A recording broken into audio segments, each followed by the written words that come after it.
Hey friends, it's John. You're on the JRB Tree Climbing channel. This is my JRB Garda Hitch foot loop. I have a dedicated web page on my website, jrbtreeclimbing.com, and I have a dedicated playlist for the Garda Hitch and all of details, how to build the single loop variant, how to build the best friend loop, how to add the transformation loop. This video will detail how to engage the Garda Hitch on the rope. And incidentally, this video will be replacing its predecessor of the same name. If you want to find that old video, you can still find it, but only through the video description on this video. We're going to do a little better job, a little better lighting, and give you a little bit more detail. The Garda Hitch, also known as the Alpine Clutch, is a progress capture device that we use as a foot loop in JRB tree climbing, and also as my point of redundancy via this best friend loop. I'd clip my redundant bridge here. You will find this used in virtually all of my climbs. But I want to make sure you have the detail proper about how to engage it on either two strands of rope or a single strand of rope. And we'll start there. Because I'm right-handed, and because I like to use my left hand for advancing the Garda, I engage it this way. I put both carabiners through the rope like that, and then I take the rope up and I put it between the carabiners by opening the top carabiner only. I'm opening only the top carabiner, and I put the rope between it, and immediately that takes load.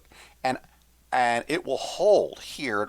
It just squeezes on the rope. It's like a rope grab. And now I can advance it by lifting my leg and while raising the rope up. Let's watch it again, this time on two ropes. Pop it through. Of course, we can do that quietly if we wanted to because we're hunting.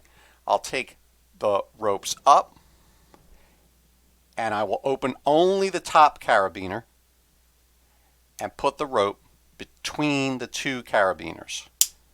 And immediately it takes load. Now, if we use carabiners that are too large or too small, we can have some issues. So let's just zoom out a tiny bit. Here on the left, these were the first carabiners in the first Garda I ever built.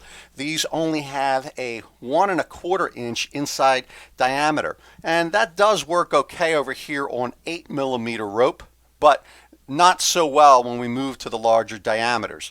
In the center, I have the Omega Pacific Raider key lock with a 1 1/2 inch inside opening, and this is my favorite. It works well down to 8mm single strand, and I can even get it through two strands of 11.4mm. But if you're using arborist diameter ropes like I have here on the right, you might want to try the Omega Pacific Phantom. And I have other brands that I've found over the years. Here's a Kong carabiner of a similar size. But what's important for the Garda Hitch foot loop is that we're using carabiners that are not locking of any kind. They're not auto locking and they're not screw gates. Pop that on, up and through.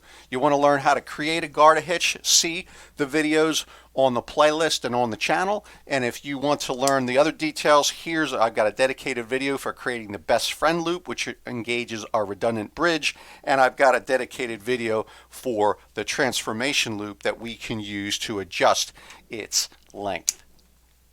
Let's see that one more time, and I'll do it now both for a right-handed or a left-handed person. So as a right-hander, I like to raise my rope with the left hand. I'll pop it through this way, take the ropes up, open the top carabiner, and it takes load. If I wanted to do that for a left-handed person or a person who prefers to raise the rope with the right hand, it's just the opposite. Pop this through, put the ropes up, open only the top carabiner, and immediately it takes load and it spits out the strands on the right side. Okay, thanks as always for your support, and look for more interesting content on what we can do with this fantastic progress capture device upcoming. Thank you.